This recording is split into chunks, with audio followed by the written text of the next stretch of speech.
Welcome to the Brain Coffee Podcast, where doctors Eric Luthard and Albert Kim unlock life's little mysteries about health, wellness, entertainment, technology, and how the brain makes sense of it all. Sit back, relax, and open up your mind. Oh, so I saw this movie. You probably heard about it.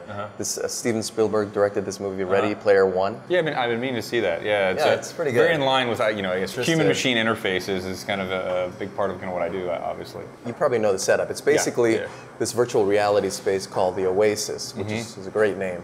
And the Oasis is not currently owned by any particular person. It was made by this one guru. And the guru put into this game sort of an Easter egg. And if you solve it, then you own the whole thing. And so, a bunch of corporate people in black cars, they all want to get, they want to solve this thing and own the whole Oasis and own everyone's souls, right? And there's a group of kids who basically are smart, and they end up finding this Easter egg. And it's interesting, but one of the big points at the end is that the guy who basically ends up owning the Oasis puts it offline twice a week. So there is no virtual reality twice a week for everybody. Like people are stuck in the real world, in the real postmodern kind of decrepit world. Exactly, because at some level, the Oasis was not real and it was hurting people. I mean, there's a lot of things like this, like addictive technologies that In many ways, you look at things like cyberbullying today, where kind of the virtual world takes on a reality that has real world consequences. Yeah, I think there's some interesting neuroscience here. Is that the world that we live in is mostly governed by kind of the world that our brain creates, rather than the external reality that our senses perceive. Right. No, you're right. That's the scary thing. I mean, how do you resolve conflict in that world? You have a disagreement with a kid when you're 7. Right. I mean, I shouldn't be fighting, but maybe you have an argument, and then you kind of become friends again, face to face, right? Right. Everything becomes much more polarized, right? Like, how do you have this nuance so you kind of get a sense, like, looking at them, they kind of feel a little bad. You know what I mean? Or exactly. that, they said something teasing, but they still like you. You know what I mean? Like, the nuance is lost in the virtual world. Yeah, you can't read their faces. You don't know exactly what they're saying in that text. Or the context, right? Yeah, that's exactly right.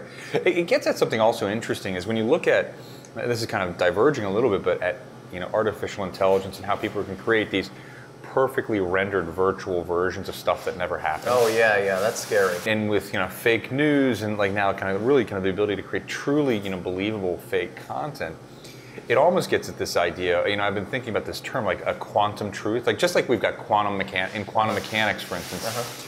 You can never know where an electron is around an atom, right? I see where you're going. It's a probability field, right? Now these days, with fake news and real news and virtual kind of rendered content, you can never really know what the actual fact is. Like Newtonian physics, where you could exactly know where something is and is gone. And so now you've got kind of a probability field of what may be true. Probability news, yeah. Probability news. Like, you've got so much competing different content that is totally different representations of the world. But what's the most probable reality is probably the way that new news will emerge. Yeah, no, that's problematic. I mean, people are not willing to really be accountable for what they're reading. I mean, or even what they're presenting in the news, right? I mean, there's this, and maybe this is old school now, but I want to see more discipline in the way things are presented and the way you read things, right? I mean, right? Well, I think it's interesting. We all want that, but just like we were talking earlier, the manner in which we crave content, where we're checking news, the pressure to put out content is so intense, and there's such powerful economics behind it, that basically I think that's reducing the rigor. You're right. And then we're like on an elevator checking the news every 10 minutes. We're not being disciplined about it either, what right? What happened? Yeah, exactly. Yeah. No, but I think that's... For instance, in some senses, in the golden era of TV, when you had the 11 o'clock news, right? And there's 30 minutes when you were going to get all your news. Yeah. And there was some real rigor there because it had to be presented in that short time frame, and that's all you got. Right. I agree. So it's a big problem. I mean... So then you have probabilistic news, and then you have these interactions socially that are not really based on cues that the human mind is used to interpreting, right? I mean, there's no face, there's no gesticulation. And maybe the future is that the content and the interactions these days aren't completely meshed with kind of our neurobiology. Maybe kind of the next generation is, one can imagine VR, AR, where perhaps you see a virtual rendering of that person, avatars, right? An avatar that truly represents, and that's actively capturing, facial recognition and social cues. So right now we text, and that's why, for instance, why animojis are becoming popular. Right. My kid likes them, actually. And you can have a little talking piece of poo, quite literally, that conveys your emotions, because it is capturing some of the content in a very proxy way. Right. I do have to say they're kind of cute, though. But no, but you're right. That's just the beginning. That's what it's. That's how you're going to be represented in this space in the future. So these varied avatar versions that make the interactions perhaps more digestible, for nuance. I guess it's democratic in some ways, but then what do you base friendships or reliability? If someone has expertise in something, it's getting a quantum truth, right? Everything becomes less fixed, right? Everything's a probability. Most likely that's my friend. Or most likely, that element in the news is true. Right. I hope still things like, man, I sound like such an old man. Things like integrity and reliability, accountability will still be true in this reality. I guess how do we get less probabilistic? People talk about using AI, to best ferret out the truth. Right. Oh, I see. So using the very thing that's leading us astray. The disinformation that, for instance, AI may be better positioned to identify when something's fake to give us that validation or invalidation. It's an interesting thing how our emotions play such a role in perception of truth. Oh yeah. What is this kind of interconnection between kind of our amygdala, which is kind of a fight or flight thing, which is overriding our ability to kind of process information. Yeah, and determine the accuracy of something. Yeah, you're right, though. I think everyone's getting more emotional about facts and news. Well, I guess there's a market, right? Yeah. So, for instance, when we first wrote our play, we realized that, to really meaningfully convey the information, we had to get people engaged in an emotional way. Yeah, and that's a positive thing, right? That's good, right. That's theater, that's empathy, that's really kind of, how do we connect with people? And emotions and empathy are necessarily combined, right? But I guess, taking that now to the next level is you can really kind of, kind of really supercharge that and supercharge somebody's emotional responses because it fixates them on the content. And it sells news, yeah. It sells news. Yeah. And so do we even really call it news these days, or do we really call it emotional push buttoning? You know what I mean? Like, would you like to have your emotions put, amped up at this moment? Well, click on this link, right? And, exactly. Well, there's some good things about it. I guess I remember some things that, that's true. Again, that are associated with certain emotional valence or content or whatever you call it. But a lot of does it inhibit our ability to kind of see the truth? To see the truth, or to process that information to make a judgment or decision that's separate from your emotions? It's true. If you see red, I don't know if you can see the truth, right? Right. Everything's red. Right. So many times, I'm like, when I'll be at the gym in the morning, they literally have every news channel up. CNN, Fox, MSNBC. And so many of them are emotionally provocative. Right. Yeah, I try to stay away from those monitors when I go exercise. Because it actually is taking away that calm peace that you get from running or biking or whatever it is you do in the morning. Yeah, that's right. So, about emotions, we talked about the benefits of the polarization. Yeah. I was just reading this interesting review about where they come from, just to get kind of nerdy about it. What does it mean? What does an emotion mean? And so, they're really designed for you to respond to some kind of environmental stress, right? Right. Or stimulus. Yeah. Well, it creates a pre-processed algorithm for dealing with content. Right. So, for instance, no food, I need to get food. Right. That has some kind of emotional content. Or furry thing with long teeth. You know what I mean? Right. That's a saber-toothed tiger. I'm scared and I'm going to run away. Right. You know what I mean? Exactly. Those basic things. Yeah. So, if we talk about that level, even worms and beings like that will have some emotion. Sure. I don't know if they're feeling fear, but they have a self-actualized way. And certainly, I think, as a former dog owner, and you've got dogs.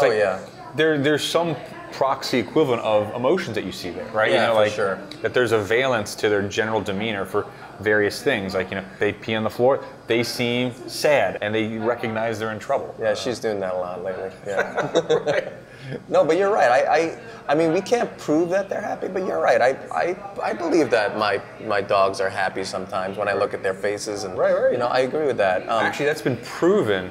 Like, you can prove the emotional response of it. They've been putting dogs in fMRI scanners awake. This is pretty interesting. Oh, I see. They put dogs in fMRI scanners awake, and they can train these dogs to sit still, and then they show them images of their masters, and you see areas associated with kind of like emotional activations where they become happy. So they definitely feel something when they see you. I see. Whether it feels like how we feel happy is another. Right, exactly. Right. That's interesting. So how do you build an emotional circuit from the level of a worm, like a roundworm? Actually, they use roundworms a lot in science, right, to study things. And then you get that to the level of, let's say, I don't know, like a reptile or bird, and then you go to mammals like mice, to primates, and to humans. I almost see it like as a color palette, meaning that like for the worm, it's probably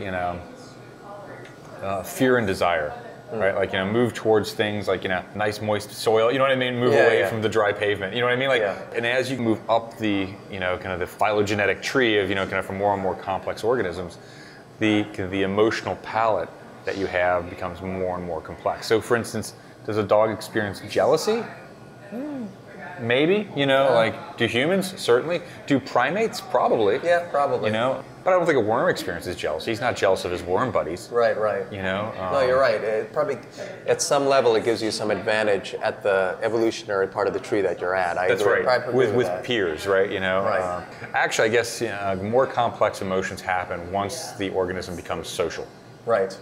Makes sense. Like if you're a singular organism, then that's not really in some type of community. So here's a question: do ants have emotions? Well, they have fear for sure. Do they have anger? They're made up of cells, but then each ant is a cell, so to speak, in a larger kind of hive mentality, they're right? More kind of like pre-programmed little automatons, No, but I heard that they exhibit some altruistic behaviors. That's true, they do. You're right. They will go get an injured ant and bring them back. And the ants recover.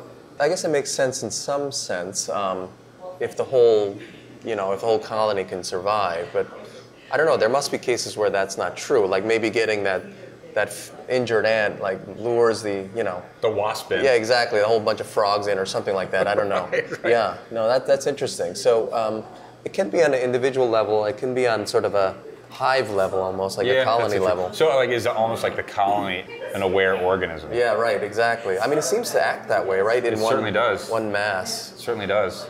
And I mean, you could argue that humans, interestingly enough, I mean, we're kind of a colony in the sense of we're certainly a collection of mammalian cells, but by number, we have more bacterial cells in our body than mammalian cells. That's interesting. That's true. Like our gut is full of a whole diverse population of different, kind of bacteria that play a very substantial role actually in our mood and our emotions. No, you're right. If you alter your gut biome, that you can become depressed. Yes. You can develop neurologic disease. And it's interesting because we talk about like what's your gut say. You know what I mean? Yeah. And and as it turns out that's really legit. Yeah, no, that's interesting.